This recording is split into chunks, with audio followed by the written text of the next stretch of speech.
મને એક ગાયન એટલું બધું પ્રિય લાગે છે કે જ્યાં જવું ત્યાં કોઈ મને ઉભા કરે કે ભાઈ તમે કઈ ગાઓ તો હું એ જ ગાયન રજૂ કર્યું.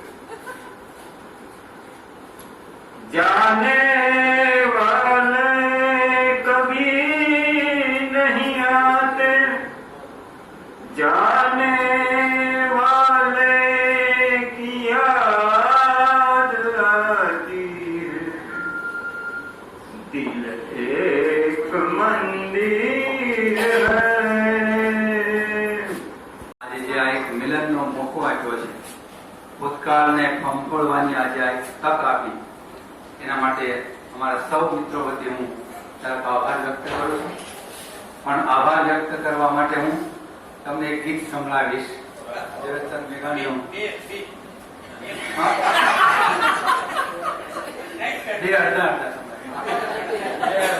એક કડી પહેલા ગીતની, એક કડી બીજા ગીતની, અને મને બહુ પસંદ છે અને બધાને પસંદ હોય એવા બે ગીતો છે, અને તમે સૌ પણ સાથે સાથે એને માણી શકશો. મોર બની થનગાટ કરે મન, મોર બની થનગાટ કરે, મોર બની થનગાટ કરે મન, મોર બની થનગાટ કરે, ગણ તોડ જરે જવાર મારું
સોના વાટકડીમાં કેસર બોલ્યા હોય, અને પછી જીવનની સોના વાટકડીમાં આજે આપ સૌ પણ કેસર બોલી રહ્યા છો, અને એમાંથી જે અલગ અલગ રંગો મળે એ રંગોને ઘૂંટતા ઘૂંટતા ઘૂંટતા જાણે આપણે જીવનને પસાર કરતા હોઈએ ત્યારે એવો એક રંગ અંદર મળે, અને એને મેઘાણી કહે છે કસુંબીનો રંગ.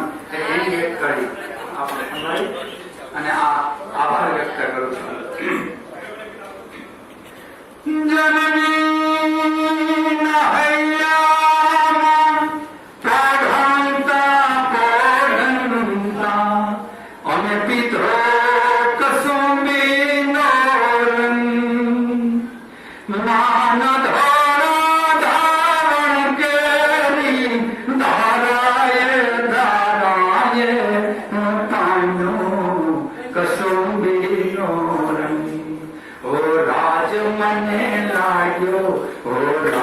મને લાગ્યો, ઓ રાજ ક્યાંથી લાગ્યો, કસુંબીનો રંગ ઓ રાજ મને લાગ્યો કસુંબીનો.